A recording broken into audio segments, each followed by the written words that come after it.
again, thanks for tuning in. If this is your first time visiting, my name is Ariel. I'm an entrepreneur, a career and startup coach, and today we are talking about how to survive the job market in 2025 because I know it is crazy out there. There are many words that you can use to describe the current job market: hard, long, trash, draining, but most of all, it's extremely challenging. In fact, over 12 million people are looking for jobs every single month. 1 in 5 people that were looking last year are still looking. And the average search is taking longer than 6 months now. And I say all of that to say that you're not alone, even when it feels like you are. There are so many people that are going through exactly what you're going through right now. And my goal is to make sure that the journey feels a little bit easier.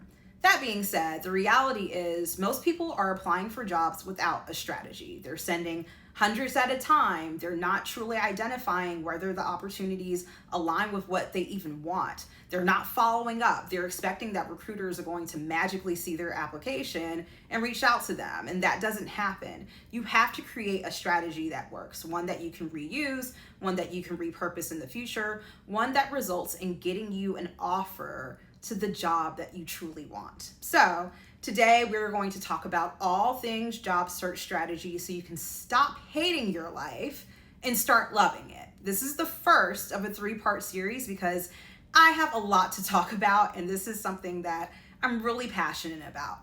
So today we're going to talk about how to set non-negotiables. We're going to talk about how to avoid the black hole and get seen by recruiters. That is huge. I've actually done multiple talks on that specific topic. And then we are going to talk about how to make a job search tracker just so you can keep yourself organized. So if you're ready, let's go on ahead and dive in. First up, we are talking about non-negotiables. Your non-negotiables are your standards. They're your preferences in your job search. They influence what you say yes to and what you say no to. Contrary to belief, even if you've told yourself before, I'll take anything at this point, and I know you can reach a level of desperation in your job search. Settling for less than what you deserve is not going to get you any closer towards your goals or where you're actually supposed to be. So it's very important that you take time to truly understand what matters to you, so you protect yourself from the things that don't align. Now, something to note is that your non-negotiables change throughout the course of your career, and they should, because you are changing and you're evolving as a person.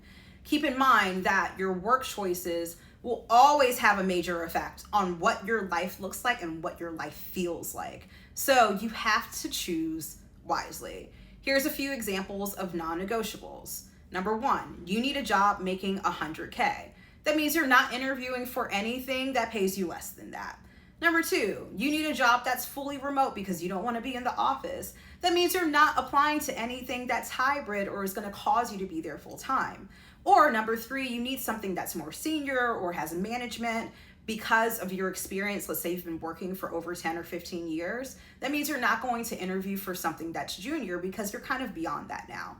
So you need to make a concrete list of what your priorities are and rank them. That is how you create your non-negotiables. And every time that you're about to apply for a job, you're going to cross-reference your list of non-negotiables with the job description. If it doesn't add up, if it does not align, if you know that you would be settling, simply you are going to move on, okay? Now, let's talk about avoiding the black hole. This is something that everyone can relate to. If you've ever gotten ghosted by a recruiter, there is a good chance your resume was never seen. If you've ever gotten auto-rejected within minutes of applying, there's a good chance your resume was never seen. Actually, over 75% of resumes never make it out of the ATS. And ATS is an applicant tracking system, okay? That, my friends, is the black hole. That is the thing that you need to be avoiding. And surely you've experienced the effects of not avoiding it.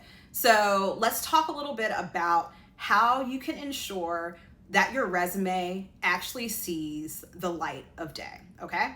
First, you have to follow up on everything, and I mean everything. Your application isn't done until you find a recruiter or a hiring manager or someone that works at the company that can flag your application and hopefully act as a referral on your behalf, okay?